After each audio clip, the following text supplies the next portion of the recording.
Magandang araw po sa inyo mga idol at sa mga giliw ko pong tagapakinig. Nagkita-kita po tayo muli. Ako po ang inyong Tito Blair. Sa araw po na ito, pakinggan po natin ang kwento ni Elena, isang batang may mutya na nabuhay sa panahon ng mga Hapon, kasama ang mga tao at mga babae na pinagmamalupitan at ginagawa ng kahalayan ng mga dayuhan.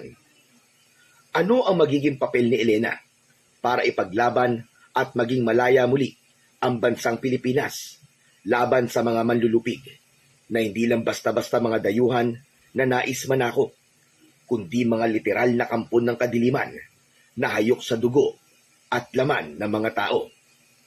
Ngunit bago ang lahat mga idol, huwag po nating kalimutan mag-subscribe at i-hit ang notification bell sa aking channel na The Voice Addict para sa mas marami pang makapigil hiningang kwentong aswang at katatakutan mula sa mundo ng kababalaghan. Simulan na po natin ang kwento. Walang habas na kinakaladkad ang dalagang si Estrella ng mga Kempetay patungo sa sasakyan ng mga sundalong Hapon. Wala siyang kaide-ideya kung bakit siya dinakip ng mga ito. Tahimik ang kanyang buhay sa baryong kanyang kinagisnan. Dagdag pa na may respeto at paggalang din siya sa hukbo ng Japanese Imperial Army.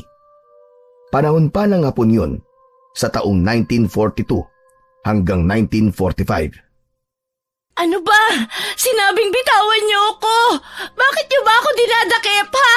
Hindi naman ako isang gerilya! Wala akong ginagawang masama sa inyo! Pinutukan siya ng bayoneta ng isang sundalong Hapon. Natahimik si Estrella. Maotoridad na nag-utos na lamang ito na sumunod na lamang. Kundi ay baka maaaring makalabit nito ang bitbit na armas. Mas lalo lamang magiging delikado ang kanyang buhay. Maiyak-iyak na sumama na lamang si Estrella sa mga Kempetay. Aandar na sana ang sasakyan ng mga Kempetay nang may isang batang babaeng sumulpot sa harap. Pinatabi siya ng isang sundalo. Tinaboy, subalit na pailing ang paslit. Sasama ako! Malakas ang loob na saad ng 13 taong gulang na batang si Elena. Takang-taka naman ang mga sundalong Hapon sa matapang na hamon na yon ng musmos. Nagkatinginan ang mga ito at napangisi. Binitbit na rin nila si Elena. Nanlulumong tumingin si Estrella sa katabing batang kusang sumama sa mga dayuhang militar. Binuhay namang muli ang makina ng sasakyan bago umusad patungo sa lihim na garison kung saan dinadala ang mga Pilipinang ginagawang parausan ng mga Hapon. Tahimik na bumabiyahe ang mga Kempetay kasama ang isang dalagat batang Pilipina. Ngunit ang isip ni Estrella ay hindi matahimik. Napapaisip ito kung bakit parang isinuko ng katabi nitong bata na kapwa niya Pilipino ang sarili sa mga malulupit na Hapon. Binasag ni Estrella ang katahimikan sa pagitan nilang dalawa ni Elena. Hindi na nito napigilang magtanong. Bakit ka sumama? Delikado ang kagaya mong paslit sa mga hayop na Hapon na yan. Mahina lang ang boses ni Estrella na sapat lang upang marinig ng kanyang katabi.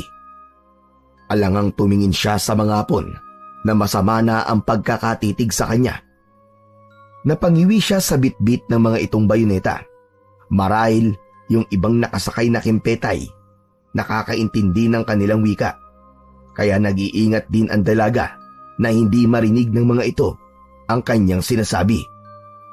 Ate, may misyon ako. Umaling si Estrella kay Elena. Anong misyon naman yun? Sasagot na sana ang paslit nang saway na sila ng isang Hapon na balbasarado. Parehong napayuko ang dalawang babae ng dahil sa takot.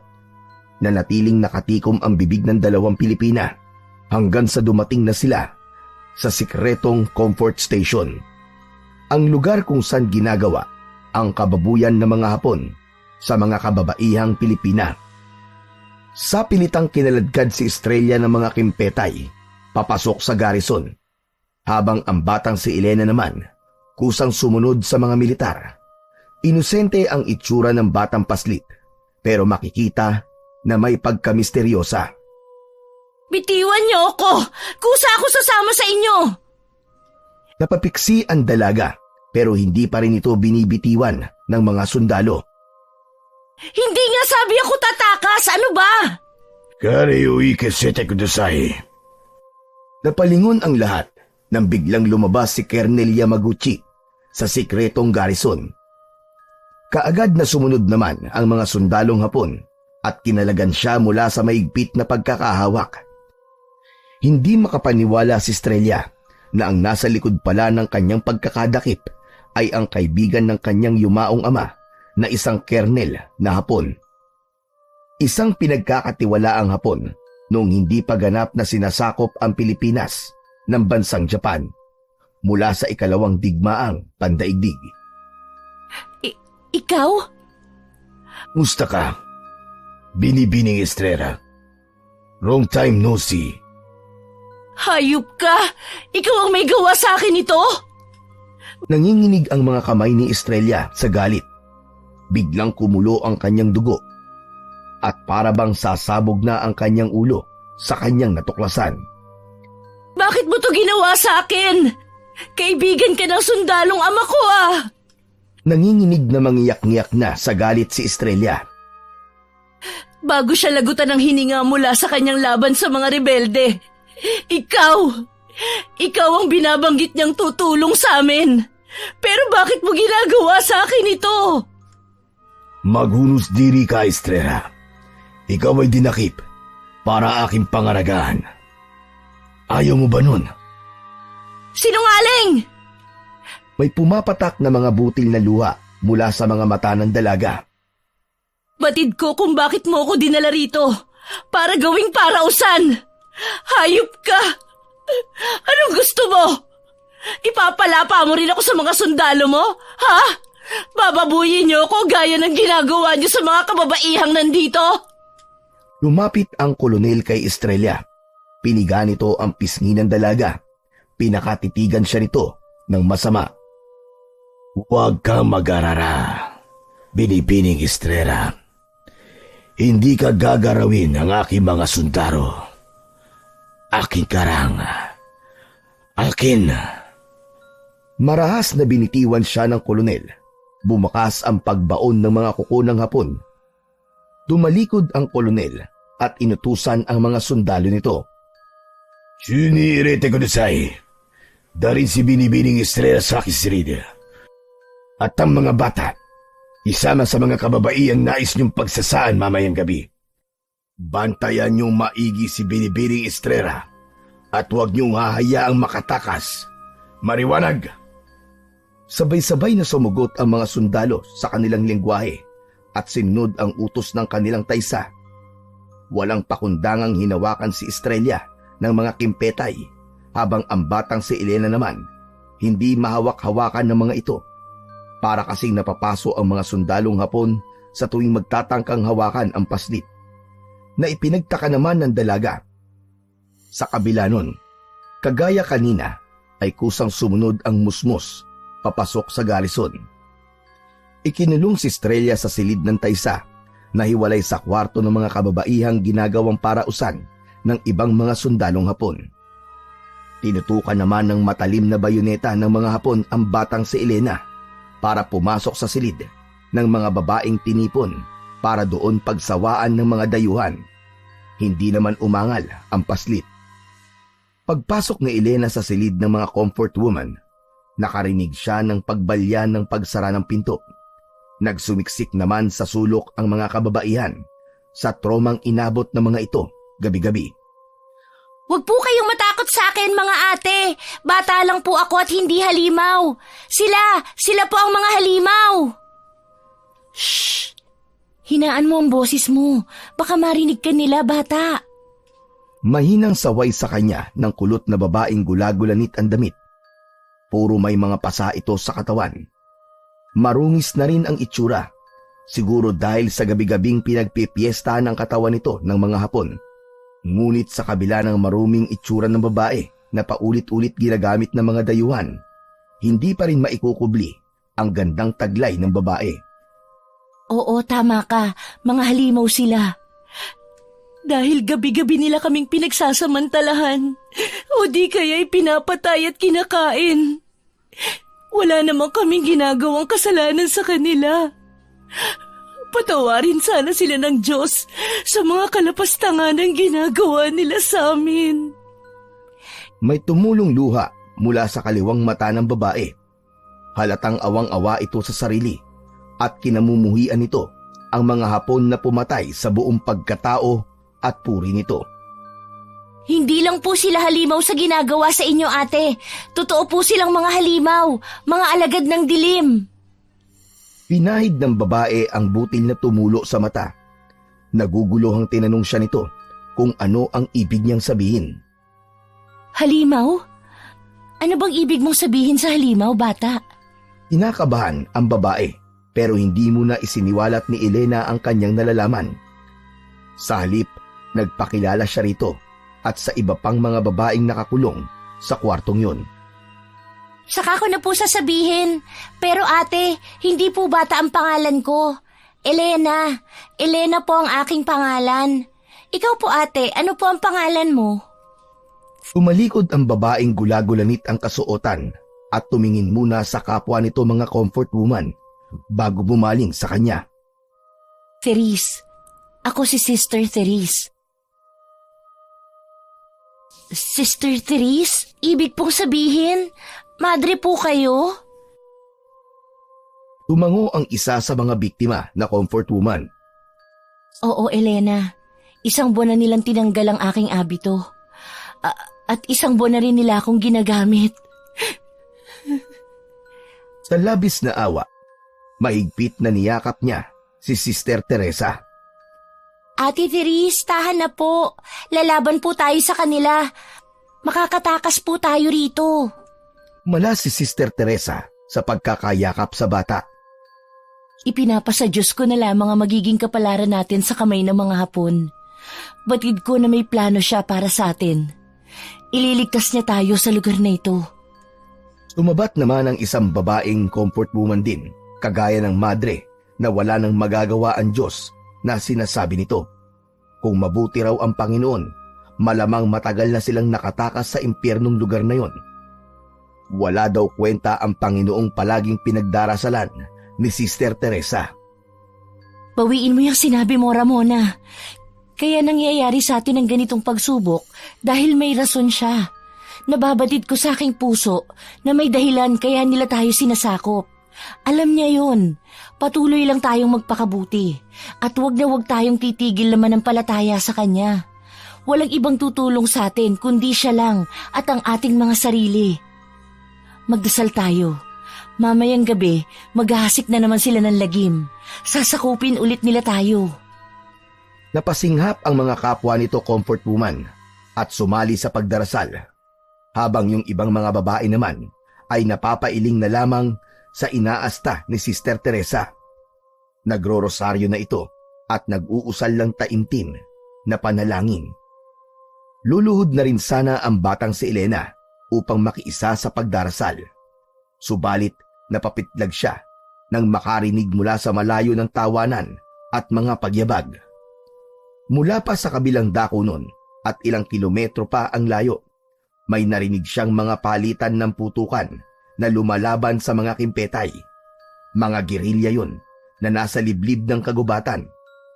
Biglang kinabog ang kanyang dibdib sa hindi malamang dahilan nang makarinig siya ng pagdaing ng mga Pilipino na nasusugpo ng mga sundalong Hapon. Napailing ang batang si Elena sa malayong naririnig. Tinuntun niya ang bintanang yari sa kapis at binutas yun ng walang kahirap-hirap. Sumilip siya roon. Mula sa malayo, kitang-kita niya sa malayong kampo ang pagpapahid ng langis ng mga Hapon sa katawan nito. Sa hindi kalayuan, may kumakain ng hilaw na manok at baboy. Yung iba naman, tinitira pa ang mga buhay na hayop. Nanlaki ang mga mata ng paslit at lumayo mula sa pagsilip sa bintana. Naudlot naman ang pag-uusal ng dasal ni Sister Teresa at ibang mga kababaihan dahil sa sunod-sunod na paghinga ni Elena. Elena, anong nangyayari? Para kayatang nakakita ng multo dyan. Ate Therese, may nakita po ako sa kabilang kampo ng mga Hapon. Malinaw ko pong nakikita ang kanilang brutal na ginagawa. Napatayo si Sister Teresa sa pagtataka. Ano? Paano mo nakikita ang kabilang kampo mula rito? Napakalayo nun. Halimaw po sila. Literal na mga halimaw. Ulalas pa ni Elena. Hindi kita maintindihan, Elena. Diretsuhin mo na nga kami. Natigil si Sister Teresa sa pagsasalita nang sumenyas ng kamay ang bata sa madre ng pagtahimik. Nakakarinig po ako ng mga yabag palapit po dito sa ating kinaroroonan. Magsihanda po kayo. Sumilip ang madre na biktima ng mga sundalong Hapon sa butas na bintana. Tuluyan nang ang sinakop ng kadiliman ang kalangitan. Hindi ito maaari. Paparating na nga ang mga demonyo. Bakit po, ate? Inarap niya si Sister Teresa. Ito ang tatandaan mo, Elena. Magtago ka agad sa kahit saang sulok ng bahay na ito, oras na sumugod ang mga halimaw. Hindi ka nila pwedeng galawin. Napakabata mo pa at inosente. Huwag na huwag kang magpapahuli sa kanila, ha? Hindi naman maisip ni Elena kung ano yung ibig iparating sa kanya ng madre. Ate, mag-iingat po ako. Pero sana kayo rin po. Hindi ko po hahayaan na galawin nila ako. Sanay na kami, Elena. Pero ikaw, unang beses mo itong mararanasan kung sakali. Ayokong galawin nila ang pagkabirhen mo. Hindi ko kakayanin, Elena. Hindi. Nanginginig ang lalamunan ng madre sa pagsasalita. Anumang sandali, bibigay na namang muli ang loob nito. Diyos ko, pahabagin. Iligtas mo po ang batang ito. Napaantanda si Sister Teresa at hinawakan ang ulo ng paslit upang taimtim siyang dasalan ng buong pag-iingat. Ate, palakas na ng palakas sa mga yabag. Napamulat ang babae. Wala naman kaming naririnig ah. Paano mo naririnig ang mga yabag na yun, Ele? Naputol ang susunod na sasabihin ni Sister Teresa nang biglang bumukas ang pinto. Napahawak sa kanya-kanyang mga ulo ang mga kababaihan, maski ang madre, habang si Elena naman, nakamata sa naunang pumasok na si Colonel Yamaguchi. Psst! Elena, yumuko ka. Napayuko ang bata bilang pagrespeto sa nakatataas na posisyon ng Japanese Imperial Army. Kayong mga babae, hindi mo na matutuloy ang pagrararo ngayong gabi. Hindi mo na kayo pagpaparausan ng aking mga sundalo. Narinig ni Elena na napahinga ng maluwag ang mga kababaihan. Si Sister Teresa naman, nag-sign of the cross at nagpasalamat. Habang siya ay napatanga, hindi niya mawari kung ano ang nangyayari. Pero wag muna kayong magpakasaya. Nakiusap sa akin si Estrella na wag kayong garawin para makatanggap ako sa kanya ng isang mapusok na hari. Kaya magpasalamat kayo sa kanya. Oras na makita niyo siya. Nagkaroon ng bulong-bulungan sa loob ng silid kung sino yung si Estrella na tinutukoy ng taysa. Damare! Lahat ay tumahimik sa pagsigaw na yon ng kolonel. Subarit hindi nangangahulugan yon. Narigtas na kayo sa kamay ng aking mga sundalo. Isa sa inyo ang pipiriin ko upang maging aray sa mga gutom kong mga heishi. Napamulagat ang lahat at nagtinginan sa isa't isa sa sinabi na yon ni Colonel Yamaguchi. Napapalunok ng laway ang mga kababaihan, hindi malaman kung sino ang pipiliin ng walang awang taysa. Masamang tumingin ang kolonel kay Elena. Napayuko siya habang si Sister Teresa naman ay kinakabahan na baka siya ang ialay sa mga demonyong Hapon na sundalo. Tinutulan agad ng madre ang masamang tingin sa kanya ng kolonel. Taysa, please don't hurt her. Have mercy for this child, please, Taysa. Natatakot na pagsusumamo ni Sister Teresa na niyakap si Elena. Kahit ako na lang po, Taisa. Huwag mo lang pong idamay ang walang kamuwang-muwang na batang ito. Please, Taisa. Please. Malatak si Colonel Yamaguchi. Mukhang ginalit yata ng madre ang Diablo. Wala akong gagawin sa kanya, sister.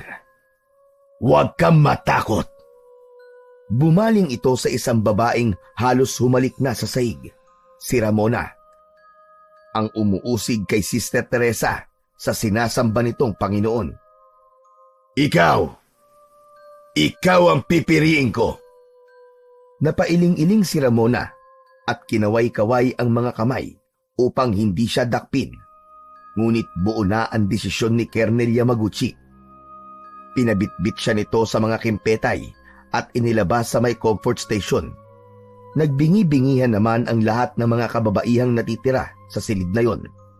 Rinig na rinig kasi ang pagmamakaawa ni Ramona na tulungan ito. Kinandado ng muli ang kulungan ng mga comfort woman. Napapahilamos na lamang sila sa marurungis na itsura habang pinapakalma ang sarili. Ano kayang gagawin nila kay Ramona? Wala akong ideya pero wag naman po sana. Maya-maya pa, biglang nakarinig si Sister Elena ng mga pagdaing at pag-iyak na wari bang parang may kinakatay. Sumilip muli siya sa butas na bintana. Gayong malayo ang pinagdalhan ni Ramona sa kabilang kampo ng mga Japanese. Kitang-kita niya, nasakop ng paningin na maliban sa pinagsasamantalahan ang kaawa-awang babae. Wari bang sinisip-sip ang leeg at tiyan nito ng iba pang mga Hapon. Labis na nasindak si Elena sa kanyang nasaksiyan. Napaurong muli siya at napatanga. Nakangangalang ang bibig niya sa nasilayan. Naisip niya ng mga sandaling yon ay maling-mali yata na tinanggap pa niya mula sa alaga ng kanyang yumaong mga magulang, ang mutya ng agila. Anong nangyari, Elena? Bakit ka na naman sumilip sa bintana? Nangangatog siyang sumagot kay Sister Teresa. Si Ate Ramona po. Ha?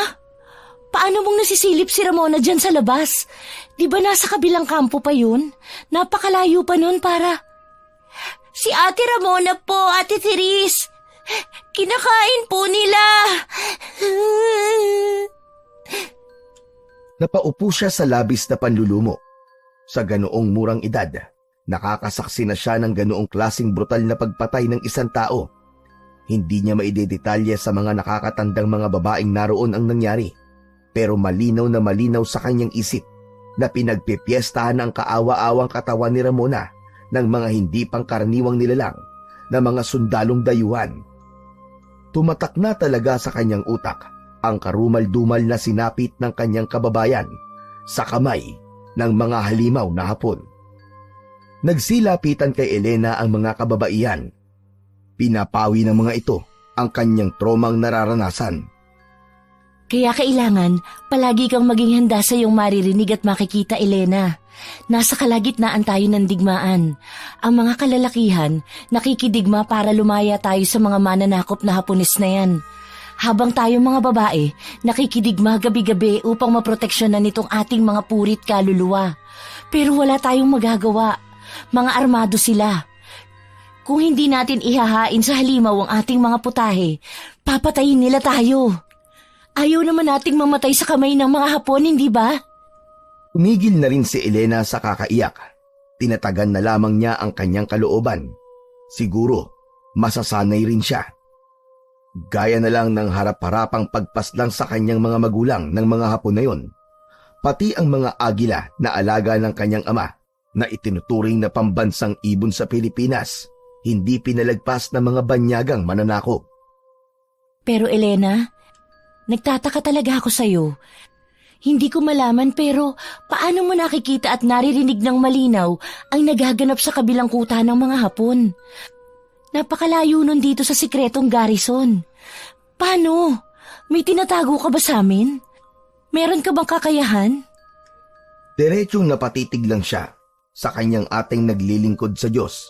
Hindi niya kasi pwedeng ipaalam sa iba na meron siyang mutya. Gayong mapagkakatiwalaan naman ang madring kausap at ibang mga babaeng naroon. Natatakot pa rin siya na baka mawalan yon ng bisa. Dagdag pa roon ay may respeto siya sa gabay ng agila na ipinagkaloob sa kanya. Ang ganoong klase ng biyaya. Ang mutya pa naman ng agila may kakayahan na makita ang pinakamalayong lugar na naaabot ng paningin nito. Sa abilidad ng agila na pagkakaroon ng matalas na paningin ay madali niyang matutukoy kung anong nangyayari sa malayo. Isa pa, naririnig din niya ang usapan sa malayo kahit na anong oras pa niya gustuhin. Yumuko si Elena at nanatili siyang tahimik at hindi sinagot ang katanungan ni Sister Teresa. Kaagad na nakuha yon ng babae. Naiintindihan ko kung ayaw mo sabihin sa amin, Elena. Pero isa lang ang mahalaga sa akin ngayon. Isa kang bata, inosente, na hindi dapat madamay sa pagmamalupit ng mga Hapon. Poprotektahan kita kahit buhay ko man ang maging kapalit. Humuntong hininga ang paslit. Gusto niya nang sabihin ang totoo na meron siyang gabay. Wala naman yatang mawawala kung ipagtatapat yon sa mga kababaiyang biktima ng pambababoy ng mga Hapon. Dahil batid niya rin sa kanyang puso na walang naghahangad ng masama sa tinatago niyang mutya. Ang totoo po niyan, mga ate, meron po akong... Napahinto si Elena sa pagsasalita nang makarinig muli ng malalakas na pagyabag papalapit sa kinaroroonan nila. May paparating po, mga ate. May panganib po. Magsitago po kayo. Ano? Sinong paparating? Basta magsitago na po kayo. Ngayon din. Sabay-sabay na napalingon ang lahat ng mga kababaihan nang biglang bumukas ang pinto ng silid. Hindi nila inaasahan ang pagdating ng mga sundalong Hapon. Patawa-tawa pa ang mga ito na nakalabas ang dila. Tila sabik na sabik ng makatikim ng babae, ngunit hindi sa literal na paraan. Nagtilian ang mga Pilipina. Nalilito naman si Sister Teresa. Bakit sinugod pa rin sila ng mga sundalong Hapon kung nagkaroon na sila ng alay? Anong ginagawa niyo rito? Nakuha niyo na si Ramona. Pinatay niyo na siya. Bakit pa rin kayo nandito? Isang pagdaluhong lang ang sinagot ng hayok na sundalo sa madre na inuumpisahan na siyang hubaran at pagsamantalahan. Wala kayong kakontentuhan. Hindi pa ba sapat na pinaslang na ninyo si Ramona? Tapos ganito pa gagawin niyo sa amin? Diyos ko, mahabagin. Ikaw na po ang bahala sa kanila. Sa kalagitnaan ng pangahalay kay Sister Teresa, naisip nito ang batang si Elena. Hinanap nito ang paslit. Nag-aalala ang madre na baka pinagpiyepiesta na rin ng mga sundalo ang bubot niyang pangangatawan. Elena! Nasaan ka? Magtago ka! Huwag ka magpapakita sa kanila kahit anong mangyari! Huwag na huwag mo isuko sa kanila ang pagkababae mo! Iligtas mo ang iyong sarili, Elena! Samantala, rinig na rinig ni Elena ang mga panaghoy ng mga Pilipina. Sobrang sakit ng dinaranas ng mga ito. Nagtago siya sa tokador. Tinatambol ang kanyang puso sa sobrang kaba. Tinawag na rin niya ang mga alam niyang santo sa mura niyang isip. Maski ang mga yumaong magulang, tinawag na rin niya nang sa gayon, hindi siya matagpuan sa kanyang pinagtataguan. Gabayan siya nawa ng kaluluwa ng mga ito, kahit may gabay naman siyang tinatago. Kakasamaang palad, may nagbukas ng tokador. Napatili ang bata nang tumambad sa kanya ang Hapon na may peklat sa muka. Napapikit na lamang si Elena habang tumitili. Lumayo ka sa akin! Huwag na huwag mo akong hahawakan! Sinasabi ko sa'yo! Subalit tila walang naririnig ang Hapon na yon na may peklat sa kaliwang pisngi.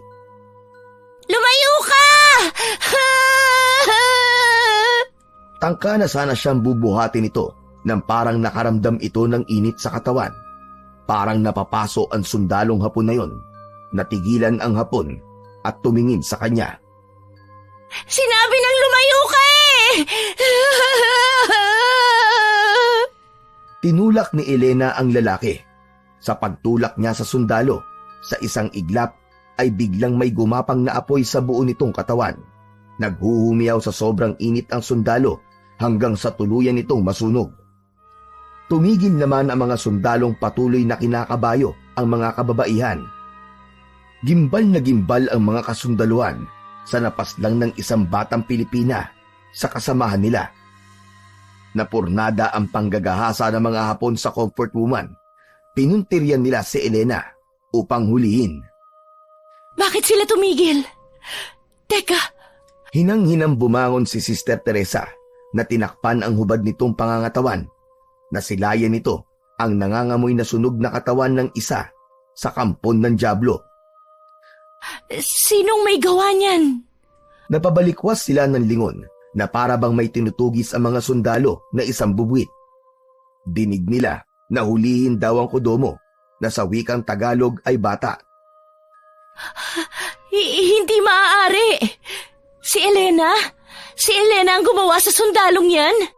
Hindi makapaniwalang saad nito sa sarili.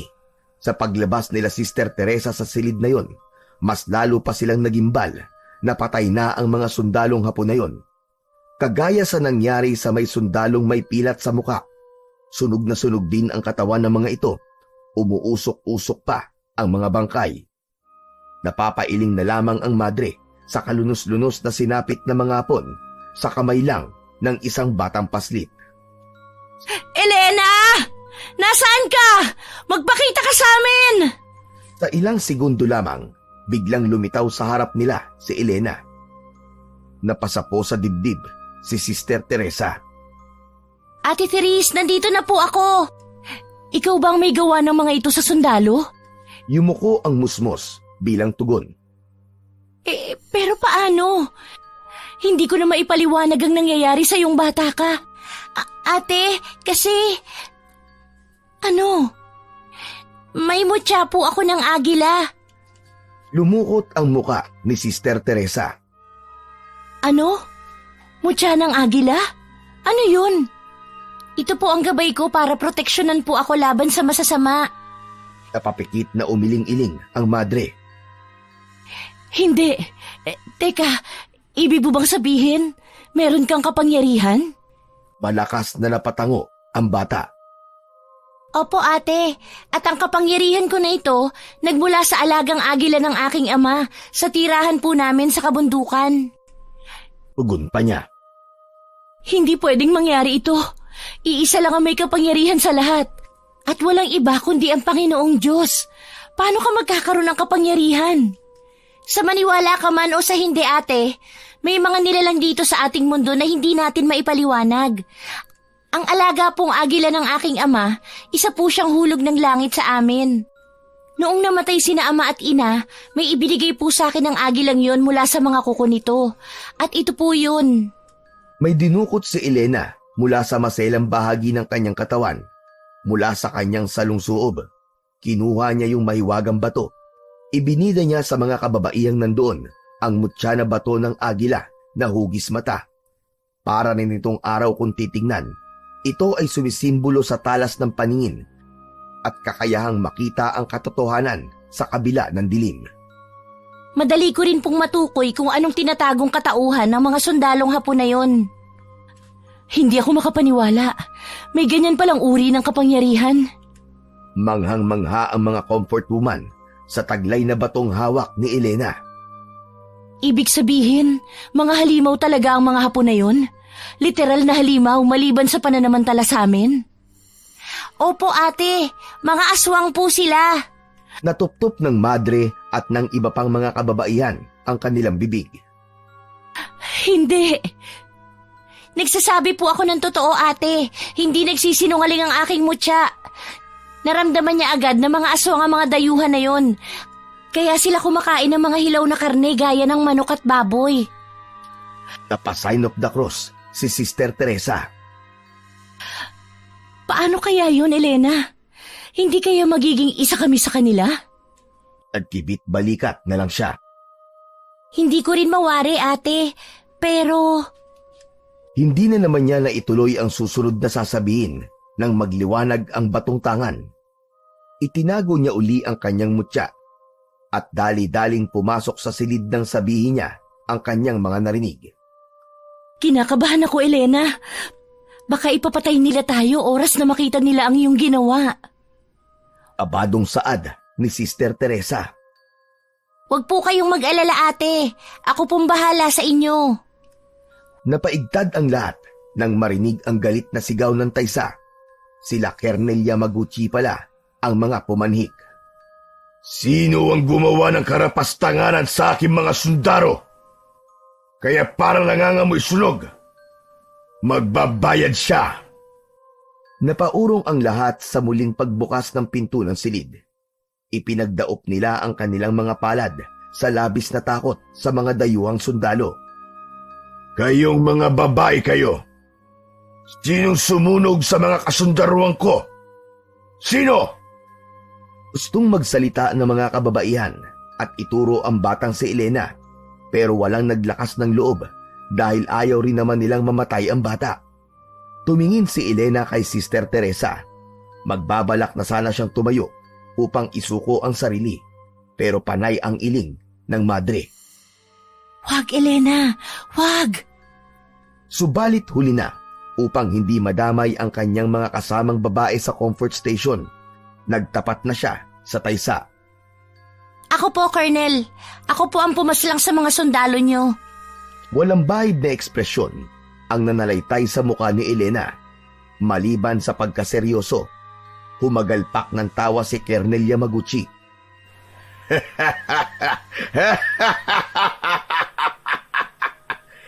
Isang bata? Anong magagawa ng isang bata para tarunin ang aking matatapang na mga sundaro? Huwag mo akong Hindi ako nagpapatawa, Colonel Diablo.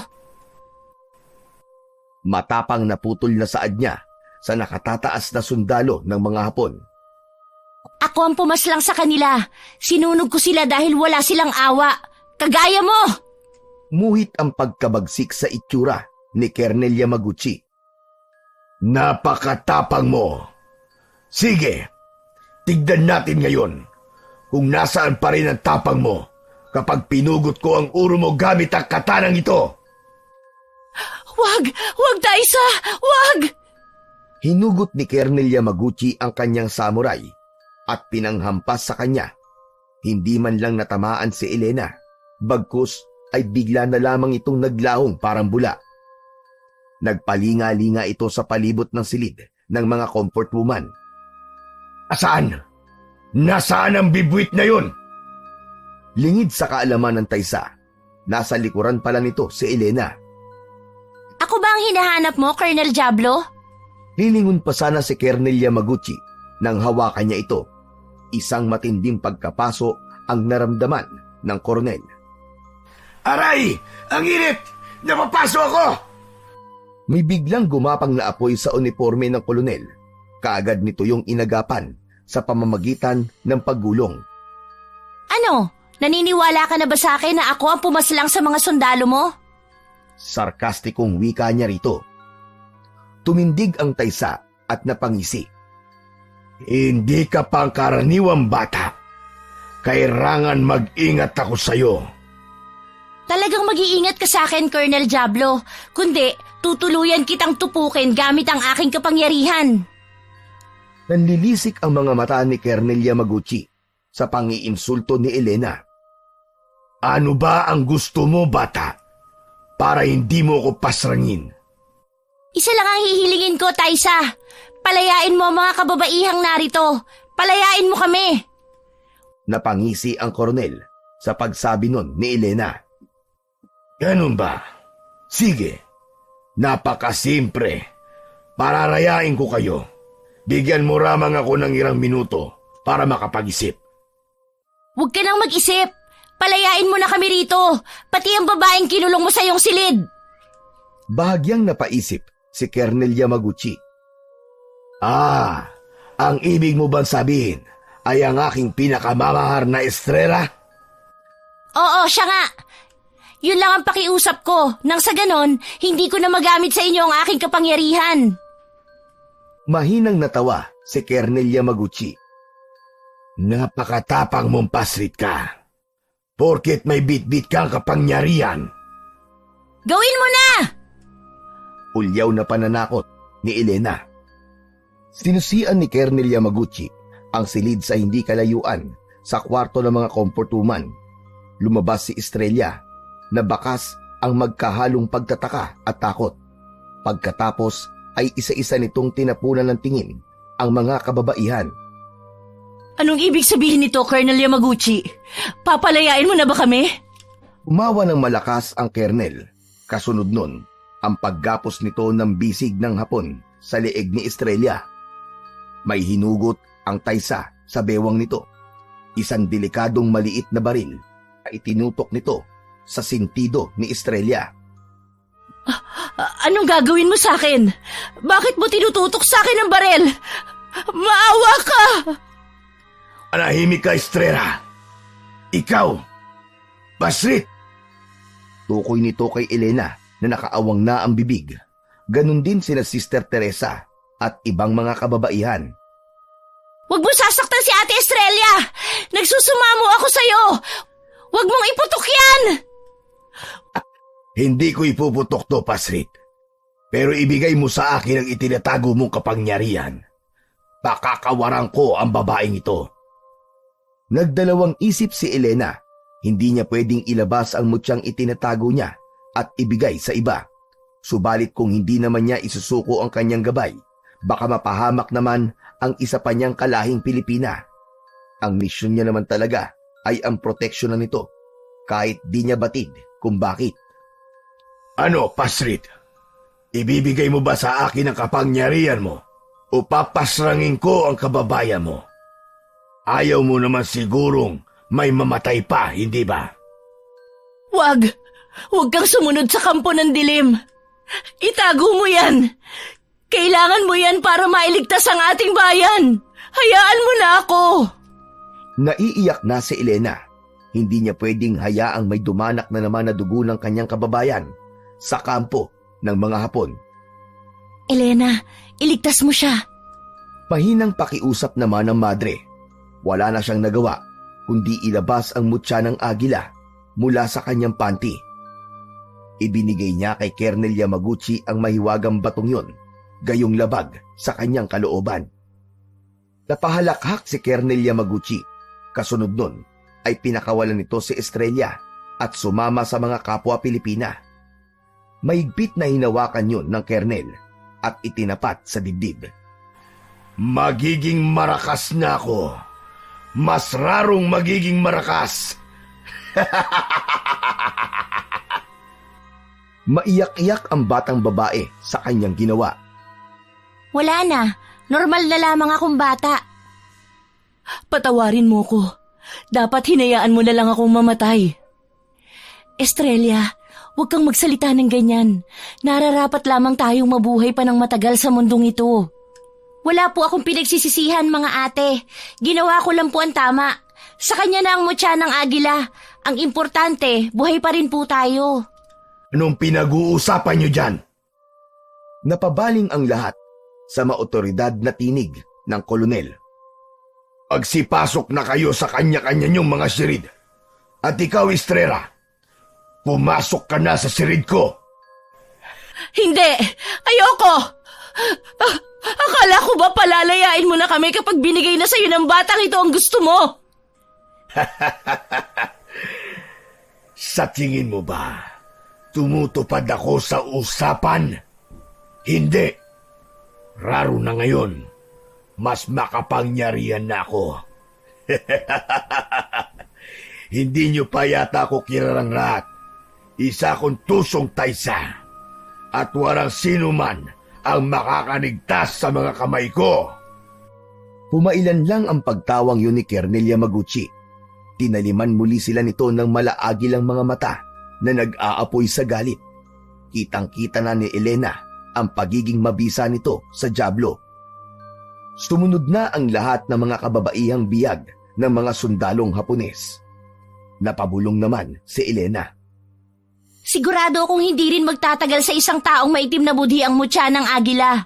Nakakatiyak akong papanig din sa akin ang kapalaran. Huwag mo nang hangarin pa yan, Elena. Hindi na tayo makakatakas pa rito. Lalo na gaya ng sinabi ni Taisa, mas malakas na siya ngayon dahil naipasa mo na sa kanya ang mutya mo. Ang tangi na lang nating magagawa ay ang magdasal para madugtungan ang buhay natin. Tila pinanawan na ng pag-asa si Sister Teresa. Samahan mo kong magnobena mamayang hapon, Elena. Kailangan tayong magpatuloy na manalig sa kanya. Mas makapangyarihan na ang dyablo. Wala na tayong ibang makakapitan kundi ang mga dasal na dapat nating matupad. Inabot ni Sister Teresa sa kanya ang puting rosaryo at ang maliit na Biblia. Yan na lamang ang tangi nating pag-asa. Huwag mo sanang iwawala. Opo, maraming salamat po. Huwag kang magpasalamat. Wala kang dapat ipagpasalamat. Dahil tayo-tayo na lamang magkakalahi ang magtutulungan sa matinding krisis na ito.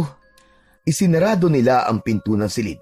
Alalang-alala naman si Elena sa kalagayan ng kabilang kwarto kung saan nakakulong ang isa pa niyang ate na si Estrella. Ano kayang ginagawa ng Colonel Diablo ngayon kay Ate Estrella?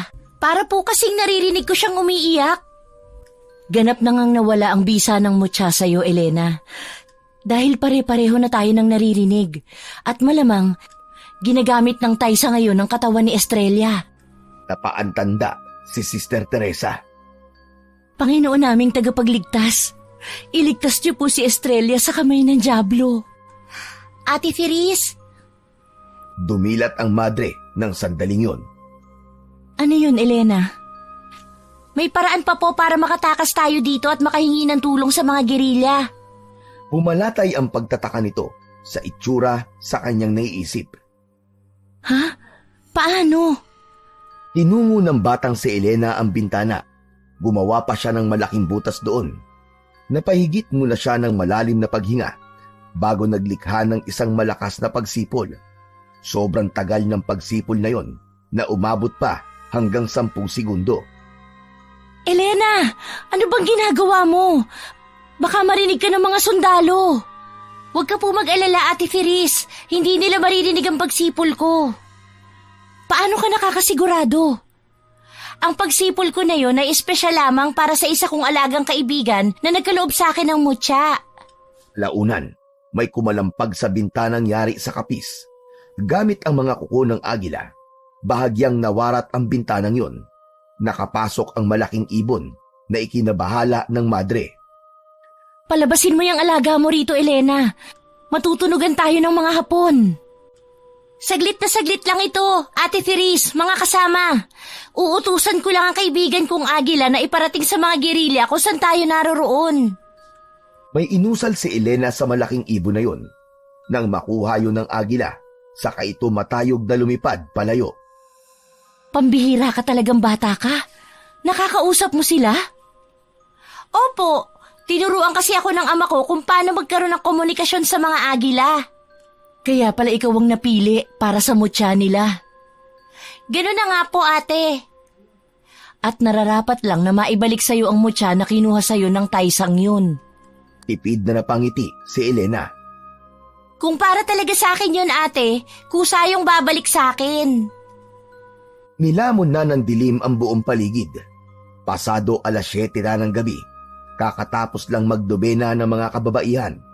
Dahil dyan, nangangamba naman sila na sasalakay na namang muli ang alagad ng mga kadiliman at pagsasawaan na naman ang kanilang katawan.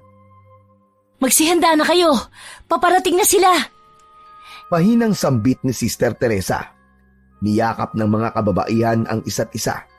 Para bang tanggap na ng mga ito, natatanggalan muli ulit sila ng saplot at dignidad na magiging kahiyahiya sa buo nilang pagkatao. Habang si Elena naman, pasilip-silip sa bintana, hinihintay niya ang pagdating ng kanyang alaga. Nasaan ka na? Bakit ang tagal mo? Tingin mo ba, Elena, sasagipin tayo ng mga gerilya ngayong gabi? May tiwala po ako sa kaibigan kong agila. Sana lang po nakarating po sa mga gerilya ang mensaheng binulong ko sa alaga ko para makatakas na po tayo dito. Hindi kaya nabaril na ng mga Hapon ang alaga mo? Kaya wala pa rin hanggang ngayon ang mga gerilya para itakas tayo rito? Biglang kinutuban ng hindi maganda ang bata sa hinala ni Sister Teresa. Hindi kaya napatay na ng mga Hapon ang agila mo? Baka pinulutan na. Hindi po, Ate Therese. Huwag ka nga po magsalita ng ganyan. Makakaligtas tayo rito. Mailap ang alaga kong yun. Sigurado ako na nakarating sa mga kapwa nating Pilipino ang mensahe ko. Hindi ko na alam, Elena. Malapit ko na sukuan ng Diyos na sinasamba ko. Ate naman! Pero gusto ko na siyang makita. Doon kasi sa kaharian niya, wala nang sakit, paghihirap at pasakit. Pakahulugang sabi ng madre sa kanya, sabay baling nito sa paslit. Elena, kapag may nangyari man sa akin, basahin mo ang Biblia na ibinigay ko sa'yo, ha? Tatanda ka pa, baka magkaroon ka pa ng nobyo, pero wag na wag mong kakalimutan ng Diyos. Napangiti si Elena sa ate niyang si Sister Teresa. Ate naman, huwag ka magsalita ng ganyan. Sabay-sabay tayong makakalaya rito. Sabay-sabay tayong mabubuhay at makakabalik sa kanya-kanya nating mga buhay. Gusto ko sumama sa iyo, ate, sa kumbento nyo. Matapos lang ang kaguluhan at bumalik na ulit ang kapayapaan sa ating bansa, itutuon ko ang atensyon ko sa Panginoon. Kasama ka, Ate Therese. Napatiklop ng labi si Sister Teresa na ipinagtaka ni Elena. Bakit ka po gumaganyan, ate? Ano pong problema? Sigurado ka? Gusto mong magmadre? E di, hindi ka na makakapag-asawa niyan. Kailangan mo manumpa sa simbahan. Napakamot ng ulo si Elena na nangingiti. Hindi ko rin po masabi. Bahala na po ang Panginoon. Sa bagay. Ay! Napatili si Sister Teresa nang makarinig ng sunod-sunod na putukan sa paligid. Ano yun? Bakit nagpuputukan? Ewan ko po, ate, pero isa lang ang sigurado ko. Nandyan na ang mga gerilyang sasagip sa atin. Nakaligtas ang agila mo. Opo, ate. Nakalagay lamang sa kanya-kanyang ulo ang mga kamay. Dumapa ang lahat. Nagkakaroon na rin ng butas ang mga dingding. Dulot yun ng kung saan-saan na lang tumatama ang mga bala ng baril sa sikretong garrison. Kailan ba matatapos ito? Hindi matapos-tapos ang mga putukan. Bahagyang sumilip si Elena sa butas ng bintana. Nayanig ang buong pagkatao niya na maraming mga namatay na rebeldeng Pilipino sa labas. Anong lagay sa labas, Elena?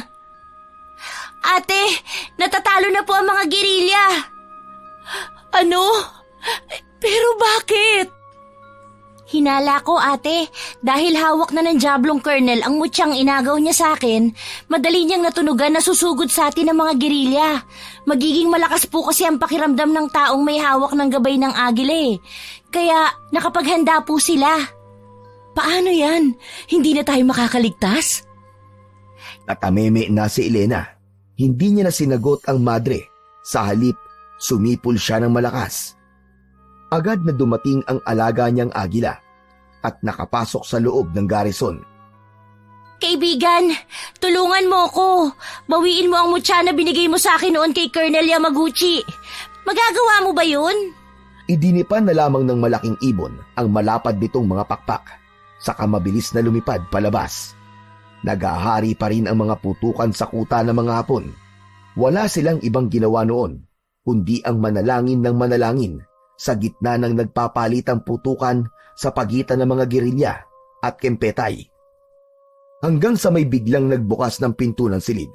Nagkumpul-kumpul agad sila sa takot na baka mga sundalong dayuhan ng mga yon. Subalit isang Pilipino ang tumambad sa kanila. Awak ang isang mahabang baril. "Bilisan nyo! Magsitayo na kayo! Itatakas ko kayo!" Salamat sa Diyos! Nandiyan na ang tagapagligtas. Pero kuya, si Ate Estrella. Nagtagpo ang magkabilang kilay ng binatang gerilya sa sinabi niyang pangalan. "Ano? Si Estrella? Ang aking nobya? Nandito siya?" Gulat na nagtanong ang paslit sa binata. Nobya mo si Ate Estrella? "Oo. Pero wala nang maraming tanong. Ituro niyo kagad sa akin kung saan siya nakakulong. Bilis!" Nasa kabilang kwarto siya, Ginoo. Madaling-madaling nagsilikas ang mga kababaihan habang nagaganap pa rin ang maingay na putukan sa paligid. Tinungo naman agad ng binatang gerilya na nagngangalang Kaloy ang silid na pinagkukulungan ng nobya nitong si Estrella. Pinutukan nito ang nakakandadong silid na pinagkukulungan ng iniirog. Lumabas doon si Estrella at pinasalubungan ni Kaloy ng isang mainit na yakap. Kaloy, mahal ko! Akala ko patay ka na. Huwag ka nang umiyak, mahal ko. Tahan na. Hindi ako makakapayag na mamatay tayo sa digmaang ito. Tumakas na tayo bago pa tayo abutan ng mga hapon. Pumanaog na silang lahat. Dumaan sila sa likod ng garrison nang sa gayon madali nilang pasukin ang gubat kung saan nagkukuta ang mga gerilya. Kuya, paano ka po pala nakapasok sa garrison? Kung natatalo na po ang mga kasamahan ninyong gerilya. May isang agilang lumusog sa koronel. Gamit ang matatalas itong mga kuko. Nasaktan nun ang taysa. Kung hindi dahil sa ibon na yon, malamang hindi ko kayo maililigtas. Maraming salamat sa kanya. Malapit na nilang matunton ang gubat nang magpaputok ang mga Hapon. Nakaramdam sila ng pagbagsak isa-isa sa mga kasamahan nila sa pagpuga. May 2 babaeng comfort woman at isang lalaking gerilya ang humandusay sa lupa. Dilat ang mga mata nitong nawalan ng buhay. Magsitigil kayo! Nagtaas ng mga kamay sina Kaloy, Estrella, Sister Teresa at ang batang si Elena at ang mga comfort woman at mga gerilya sa pagsigaw ng Kernel. Shukumen shite kudasai! Magsiharap kayo sa akin, kundi papuputukan ko kayo ng barir! Alit na nag-utos si Kernel Yamaguchi. Nagsiharap naman ang lahat ng mga Pilipinong kumakalaban sa Japanese Imperial Army. Napagmasdan nila ang kalmot sa kanang pisngi ng taysa. May ideya na si Elena kung saan ito nakuha yon. Tumaas muli ang sulok ng labi ng bata. Osoroshi! Akala nyo ba? Ganon-ganon nyo lamang ako matatakasan? Walang makakatakas sa akin. Lahat kayong mga kumakaraban sa aming Japanese Imperial Army. Katapusan nyo na! Mamamatay kayong lahat! Pumailan lang ang galit na sigaw na yun ng taysa, ngunit hindi sila nagpatinag. Aking mga sundaro, dakpin silang lahat at pugutan ng uro! Magtatangka na sanang tumalima ang mga kasundaluhan nang biglang humarang ang madring si Sister Teresa. Sandali lang po, Taysa. Huwag naman po sanang ganito. Tigilan niyo na ang pagmamalupit sa aming mga Pilipino. Tigilan niyo na ang digmaan na ito. Ang mga pagpapahirap sa amin. Wala kaming ginagawang masama sa inyo. Tahimik po ang buhay naming ibang mga Pilipino. Pero bakit ganito po ang dinadanas namin? Bakit pati kaming mga inosente dinadamay ninyo? Mangiyak-ngiyak na tanong ng madre sa mga sundalong Hapon na nananatili pa ring nakatutok ang mahahabang baril sa kanila. Sumagot si Kernel Yamaguchi. Lahat kayo damay sa digmaang ito. Mapa-inosente man o hindi. Hanggat may kumakaraban sa aming army. Hanggat nagpapataasa ng ihi ang iba't ibang mga rahi. Hindi matatapos ang kaguruhang ito. Sumunod kayo sa aming mga Hapon. Magiging mapayapa ang bansa nyo. Umatangis na lamang si Sister Teresa sa isiniwalat na pahayag ni Kernel Yamaguchi. Napapahikbi ito sa sobrang sikip ng dibdib hanggang sa mapagdesisyonan nitong lumapit sa mga kasundaluhan. Susuko na kami sa inyo! Huwag lang kayong magpapaputok! Sinenyasan ni Kernel Yamaguchi ang mga tauhan nito na ibaba ang mga baril. Maingat pa rin lumalapit na nakataas ang mga kamay ng madre. Ate Therese, ano pong gagawin ninyo? Nang makalapit si Sister Teresa sa isang sundalo, mabilis nitong inagaw ang bayoneta nito, saka pinaputukan ng malapitan ang mga sundalo. Naghudyat na ang madre na tumakbo habang ito ay nagpapakawala ng mga bala. Tumakas na kayo! Bilisan nyo! Takbo na! Niratrat ni Sister Teresa ng bala ng bayoneta ang mga nakakasumpong nitong sundalo. Hindi inaasahan ni Elena ang pagsasakripisyo ng Ate Teresa niya. Kaya naman, tinakbo niya ang babae para sana sagipin ito. Subalit huli na ang lahat. Tinadtad na ng bala ng mga militar ang katawan ng kaawa-awang madre. Hindi! Ate Ceres! Ate! Pinasan si Elena ni Kaloy sa balikat.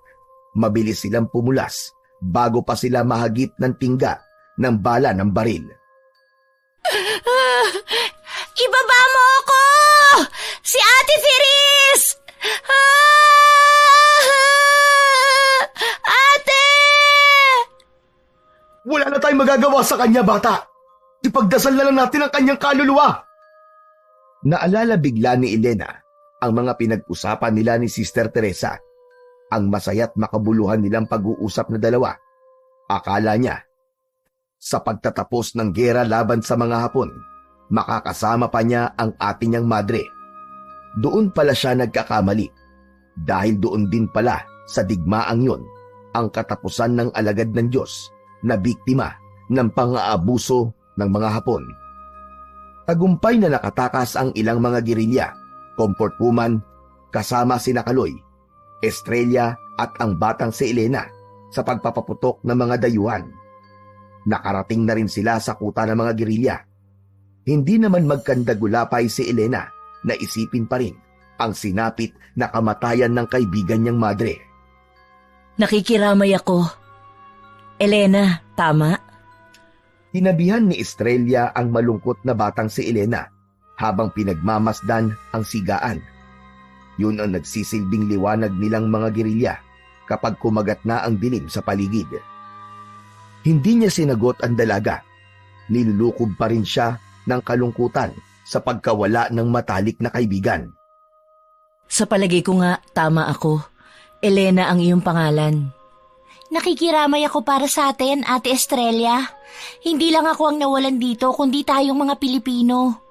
Nalagasan na naman tayo ng ating mga kalahi, ate, dahil sa pesting digmaan na ito. Narinig ni Elena ang pagbugtong hininga nito. Tama ka nga riyan. Nakikiramay din ako para sa atin. Hayaan mo, di ba? Madre naman si Therese. Sigurado ako sa ngayon, nasa kaharian na siya ng Diyos. Tanda ko pa nung sinabi niya nung nasa garrison pa tayo. Sabik na siyang makita ang Diyos na pinaniniwalaan niya.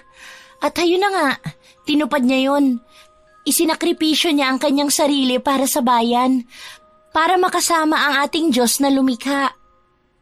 Inahid ni Elena ang tumulong luha mula sa kanyang mga mata. Nasasabi ko nang kausapin si Ate Therese, ate. Pero kundi dahil sa kanya, hindi tayo nag-uusap na ganito. Ah, ganun ba? Pahinang natawa si Estrella. Matanong ko lang, naaalala ko dati nung sumama ka sa akin. Nung dinakip ako, matagal ko na kasi itong kinikimkim sa isip ko eh. Ano po yun, ate? Ano yung misyon mo? Saka, totoo ba yung nasa garrison tayo? May kapangyarihan ka talaga? Natatawag mo ng kusa ang alaga mong agila sa pamamagitan ng pagsipol lang? Hindi makapaniwalang sunod-sunod na tanong ng dalaga. Marami akong dapat ikwento sa'yo, ate. Pero kung ikukwento ko po sa'yo lahat, aabutin tayo ng liwanag. Sinabi ko na po sa'yo na may misyon ako sa'yo, kaya dinala ko ng mga paa ko nung dinakip ka ng mga kampo ng dilim. Yun ay proteksyonan ka laban sa Colonel Diablo na yun. Bahagyang napayuko ito sa huli niyang binitiwang kataga. Bakit? Ano pong problema, Ate Estrella? May nasabi po ba akong masama? Huli ka na, Elena. Hindi mo na ako mapoproteksyonan. Ha? Bakit po? Inangkina ng colonel na yon ang aking puri. Hindi ko alam pero sana wag mamunga. Pag-amin ni Estrella sa kanya. Batid na po ba ito ng inyong nobyo? Ni Kuya Kaloy? Mabilis itong napailing. Hindi pa pero sasabihin ko naman sa kanya kapag handa na ako. Sabay silang napalingon nang marinig ang boses ni Kaloy. Kaloy, Narinig mo? Magpapaliwanag ako. Huwag ka na magpaliwanag. Dahil hindi mo kasalanan kung punersa ka ng hayop na koronel na yon. Pero gaganti tayo. Gaganti tayo sa kanilang lahat. Ano? Tinawag ni Kaloy ang mga kasamahan nitong gerilya at tinipon. Mga kapatid, magsiyanda kayo. Pagsikat ng araw, mag-iensayo tayo ng pag-asinta ng baril at paggamit ng dahas. Papatayin at tatalunin natin ang mga sundalong Hapones, lalong-lalo na si Yamaguchi. Mariing saad ng binata sa lahat. Kahit ang mga makapili na sumasapi sa mga kalaban, ituturing na rin nating isang kalaban. Nakakalungkot lang ang mga makapili na kapwa nating Pilipinong hindi nila kalahi ay umaanib sa mga dayuhan. Mga traidor! Galit na napaangil si Kaloy. Sumabat agad ang paslit sa naghihimutok na binatang namumuno sa mga gerilya. Kuya Kaloy, hindi ninyo matatalo ang mga hukbo nila sa paraan ng pag-iensayo natin. Kahit anong pagiging matalas ng abilidad natin, kung may dugo silang halimaw, wala tayong kalaban-laban. Nagusot ang itsura ni Kaloy sa kanya. Ikaw bata ka. Bakit ka ba bigla-bigla na lang nagsasalita? Ano bang alam mo sa pakikidigma, ha? Kaloy, mahal. Huwag mo naman pagsalitaan ng ganyan si Elena. At higit sa lahat, huwag mo siyang mamaliitin. Kundi dahil sa kanya, baka napaslang na kami noon sa may garrison. Kuryosong nagtanong ang binata sa nobya nito. Bakit? Ano bang naitulong niyan? Ako lang naman po ang nagmamay-ari ng mutya ng agila at ang nangangalaga sa agilang naghatid sa inyo ng mensahe kung nasaan kami nung nasa kuta kami ng pang-aabuso ng mga Hapon. Manghang napabalik ng tingin si Kaloy sa kanya. Alaga mo ang agilang yon? Opo, kuya. Sige, ganito. Maniniwala lang ako sa yung alaga mo ang ibon na yon kung matatawag mo siya ngayon din. Napangisi ang batang si Elena. Ginamit niya ang daliri at sinubo sa bibig. Naglikha siya ng hangin doon. Umihip siya, saka ibinuga hanggang sa pumailan lang ang nakakabinging pagsipol sa buong kagubatan. Kalaunan, pumaluskos ang mga dahon ng matataas na puno. Biglang nakarinig ng pagaspas ang mga gerilya. Hanggang sa makita na nga nila ang malaking ibon na nakaliyad ang dalawang pakpak, kasabay ng paglanding nito sa braso ni Elena. Oo nga, sa'yo ang agilang yan. Sabi ko naman po sa'yo, kuya eh. Hindi po ako nagsisinungaling. Pero, totoo ba na may mutya ka ng ibon na yan? Opo, kuya. At sa palagay ko, nabawi na niya ito kay Colonel Yamaguchi. May iniluwa sa bibig ang agilang nakasampa sa kanyang braso. Sinalo niya yon sa nakabukang tuka nito at saka ipinakita sa mga gerilya. Kamangha-mangha. Ngunit mawawala na ito ng bisa sa pagtatapos ng linggo. Dapat ako lang ang nakakaalam na meron ako ng mutya, pero ibinida ko pa po sa inyo. Mabuti na lamang at nakuha pa nitong agila ko ang mutya sa malupit na Colonel. Kundi baka tuluyan na itong hindi gumana. Malaki ang magagawa mo, Elena, para sa aming mga gerilya. Dahil meron kang ganyang uri ng anting-anting. Lalo na't nalaman ko mula sa'yo na hindi pala sila basta-bastang mga malulupit na mga Hapon lang, kundi may dugo rin pala sila ng isang aswang. Gagawin natin ang ating makakaya upang masugpo sila sa tulong ng natitirang kapangyarihan ng iyong mutya. Kumapit lang tayo. Mapapalaya din natin ang bansang ito mula sa mga mananakop. Mahimbing na silang natulog ng gabing yon. Hindi pa man nagliliwanag, ginising na silang lahat ni Kaloy. Puspusan sila sa pag-iensayo nang sa gayon makalaban sila kahit papano sa mga dayuhan. Mga kapatid, mamaya na pala ang kabilugan ng buwan. Nakatitiyak ako na magpapalit na sila sa malahalimaw na anyo. Tama ba ako, bata? Baling ni Kaloy kay Elena. Opo, kuya. Kaya dapat maghanda na tayo oras na makaamoy sila ng karne nating mga pangkaraniwang tao. May maliit na tanga na bakal na armas ang batang babae.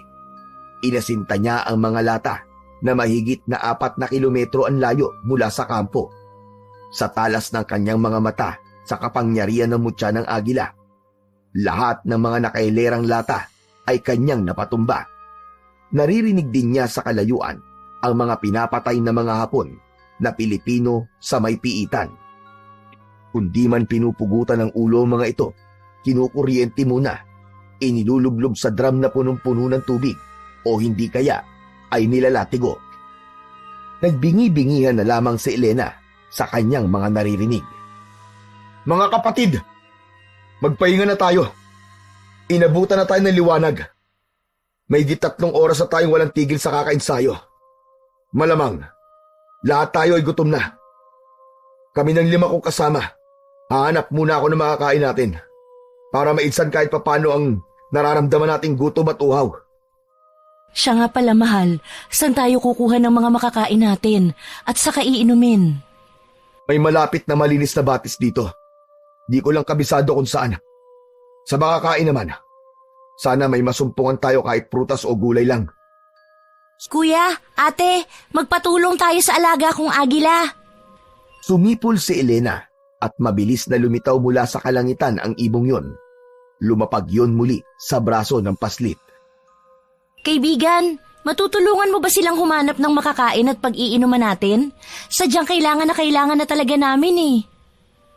Lumikha ang agila ng tunog na parang paghuni nito at lumipad ng mataas. Ate, kuya, sundan niyo po ang aking kaibigan. Dadalhin niya po kayo kung saan tayo pwedeng makakuha ng makakain at maiinom natin. Magiliw na wika ng musmos sa dalawa. Sa wakas, hindi na ako mahihirapan.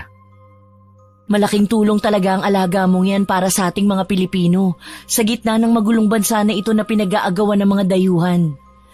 Maraming salamat. Lumarga na ang dalawang magkasintahan upang sundan ang malaking lumilipad na ibon. 5 minuto pa lamang ang nakakalipas nang makarinig na may paparating mula sa kanilang kampo. Hinalasan ni Elena ang kanyang pakiramdam. Tama nga ang kutob ng bata. Paparating na sa kanilang pinagtatago ang lungga, ang mga kalabang Hapon. Mga ate at kuya, wala pa sina Ate Estrella sa ngayon pero may paparating na mga Hapon. Magsipaghanda kayo! Dahil sa alertong ipinamalas ng bata, maliksing nagsihanda ang mga gerilya, maski ang mga babaeng nanggaling sa istasyon ng parausan ng mga Hapon. Mabilis silang nagtago sa mga matatayog na puno. Malayo pa man, pero ang preparasyon sa bawat isa ay solido na. Hindi pa man nakakalapit ang mga kimpetay. Nagpaputok na ang isa sa mga gerilya. Umalingaw-ngaw ang putok na yon na sumapul sa noo ng isang sundalong Hapon. Hanggang sa nagpalitan na nga ng mga bala. Walang mga Pilipino ang natamaan. Merong daptisman, ngunit hindi naging madugo. Umaksyon na rin si Elena. Sa liksi ng paslit, naiilagan niya ang mga balang pinakakawalan ng mga kalaban. Sa tuwing hinahawakan niya ang mga ito, kaagad na nagliliyab ang buong katawan. Mas lalong nagliwanag ang mutya na nasa panloob niyang salawal. Dala na rin ang init sa paligid. Mas lalong lumakas ang kanyang gabay. Hindi naglaon, tuluyang nagapi ang mga dayuhang Hapon. Nakahinga ng maluwag ang lahat. Walang napatay sa kanilang mga Pilipino dahil na rin sa pagiging handa at abiso ng batang si Elena. Salamat, Panginoon. Hindi mo kami pinabayaan. Hawak-hawak niya na maigpit ang puting rosaryo na alaala na lamang na bigay sa kanya ng yumaong si Sister Teresa. Mula sa kanyang bulsa, naroon din ang maliit na Biblia. Siguro hindi lang itong mutya ang nagbibigay sa akin ng proteksyon, kundi itong mga instrumento na pareho naming kinakapitan ni Ate Therese. Dumating na rin sina Estrella at Kaloy na may mga bitbit na mga tinapay, iilang prutas at gulay at mga buslo. Nadatnan ng dalawang magkasintahan na ang iba sa kanila ay sugatan. Ano nangyari dito? Bakit yung iba ay ginagamot nyo? Elena, anong nangyari sa ibang mga kasamahan natin? At bakit yung mga nadaanan namin, puro mga nangamatay na Hapon? Anong naganap habang wala kami? Kuya, ate, may dumating pong mga sundalong Hapon. Marami silang dalang armas. Maski mga pampasabog po kagaya ng mga granada. Mabuti na lamang po agad ko pong naagapan. Naamoy ko po sila at narinig at nakita agad. Napailing si Kaloy sa naging pahayag ni Elena. Kailangan na nga talaga natin magdoble ingat. Babala na ito para lumusob sila mamaya sa ating hukbo. Anong ibig mong sabihin, mahal? Estrella, makinig ka. Ang hayop na Yamaguchi na yon ay gusto kang bawiin sa akin. Marahil, nalaman na nila kung saan tayo nagkukuta. May mga makapili na tumatraidor sa ating bansa at ginagalugad tong kagubatan at isinusumbong sa mga nakatataas na Hapones. Kailangan na siguro nating lumikas dito. Kuya, wag na! Utol ng paslit. At bakit naman, Elena? Bakit mo kami pinipigilan? Bukas na bukas din ay mawawala na ng bisa itong mutya ko. Nakukutuban ko ng mamamatay na ang aking alaga. Kailangan ko ng suporta ninyo. Ako ang haharap sa colonel na yon. Dito na natin wawakasan ng pang-aabuso sa atin ng colonel na yan. Saglit lang, Elena. Hindi ba delikado? Saka, paano mo nalaman na kasama ang colonel sa paglusob mamayang gabi? Dahil mga aswang sila, Ate Estrella. Gagamitin na nila ang abilidad nila para tapusin na nila tayo. Hindi nila palalagpasin ang kagaya nating kumakalaban sa kanila. Sa oras na matalo nila tayo, magiging laman-tiyan din nila tayo. Ama ang bata, mahal. Napasinghap si Kaloy. Hindi nga ako nagkakamali ng kutob. Ikaw ang target ng Yamaguchi na yon. At hindi ako makakapayag na madakip ka ulit at gamitin muli ang iyong katawan. Hinding-hindi na. Igil na sambit pa ng binata. Kumalma ka, mahal. Nagamit man ng Taisa na yon ang katawan ko, pero isa lang ang sigurado, na ang puso ko ay sayo lamang. Wala nang iba pa. Panat ng binibini. Mahal na mahal kita, Estrella. Oh, tama na yan, ate, kuya. Maigi pa, magsipaghanda na po tayo sa maaaring mangyari.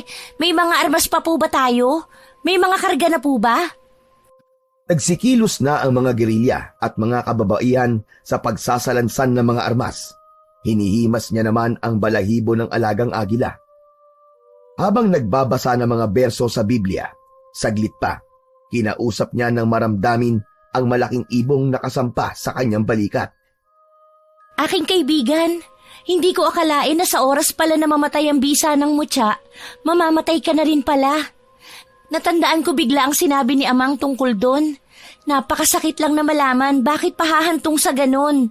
Kung panghabang buhay lang sana ang bisa ng mutya, araw-araw kitang makakasama. Naglalawa na ang kanyang mga mata. Humuhuni lang ang agila na para bang pinapakalma siya. Hinalikan niya ang ibon na yon nang mapadipa ang mga pakpak nito, kasabay ng biglang paglipat. Hindi nalaman ni Elena kung bakit parang tila nagwawala ang kanyang alagang agila. Anong ibig mong ipahiwatig, aking kaibigan? Napatayo si Elena nang makarinig ng mga paparating at alulong mula sa garrison. Tuluyan nang nagpalit ng anyo ang mga alagad ng bilik, habang yung iba namang mga sundalong Hapon nagpapahid na ng langis sa mga katawan. Nag-anunsyo uli ang batang paslit sa mga gerilya.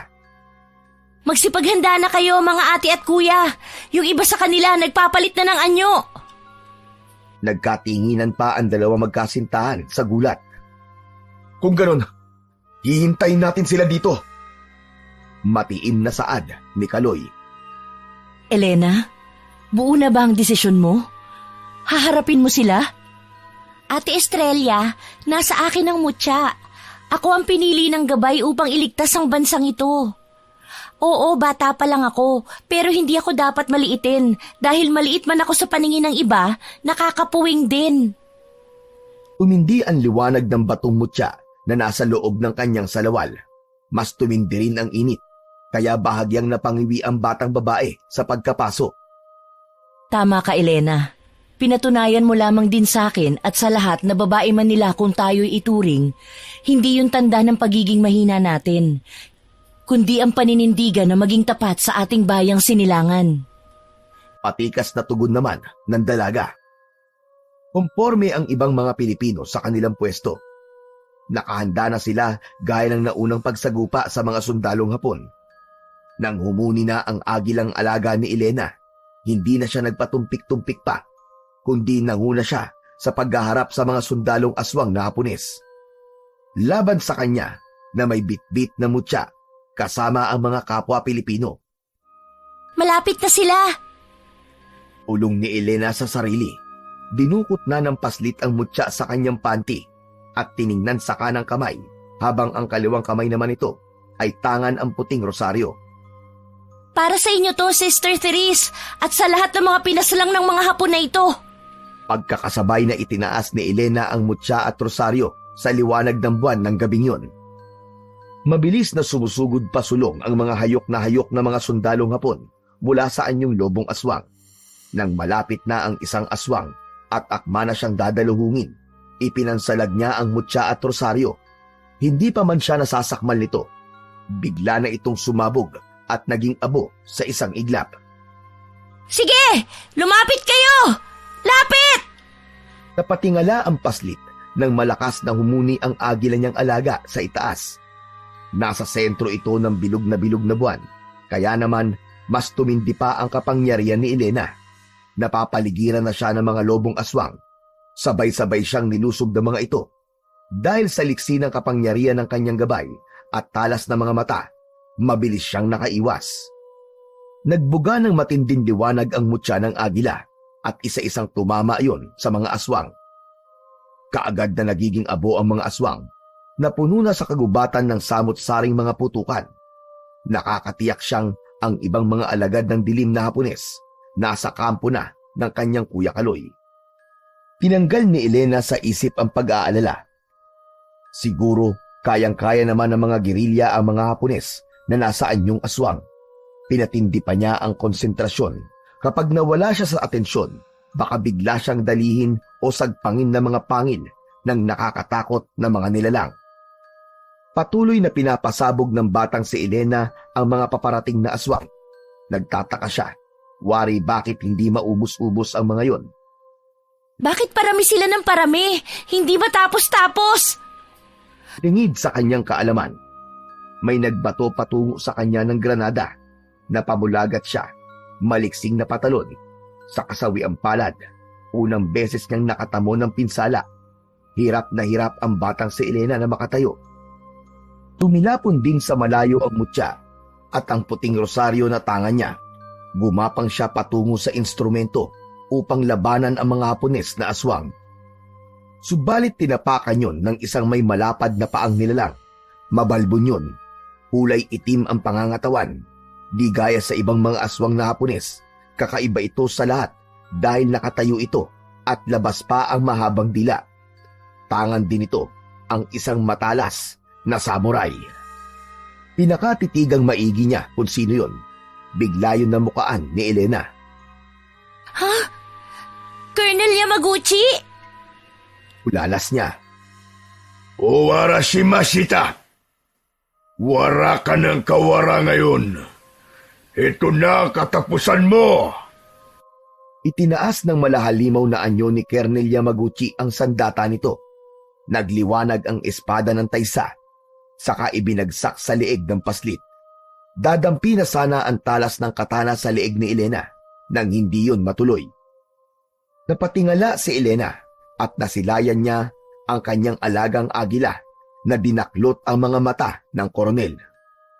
Nabitiwan ng halimaw na koronel ang katana nito. Doon naman nakakuha ng pagkakataon si Elena na damputin mula sa malayo ang bato ng mutya at rosaryo. Itinapat niya ang dalawang instrumento ng kabutihan sa koronel na aswang. Heto na ang katapusan mo, Colonel Diablo! Para sa mga inapit pinaslang mo ng mga kapwa ko Pilipino! Isang matinding liwanag ang naipon sa mutya at sa rosaryo ni Sister Teresa. Kalaunan, bumugayon ng apoy sa direksyon ni Colonel Yamaguchi.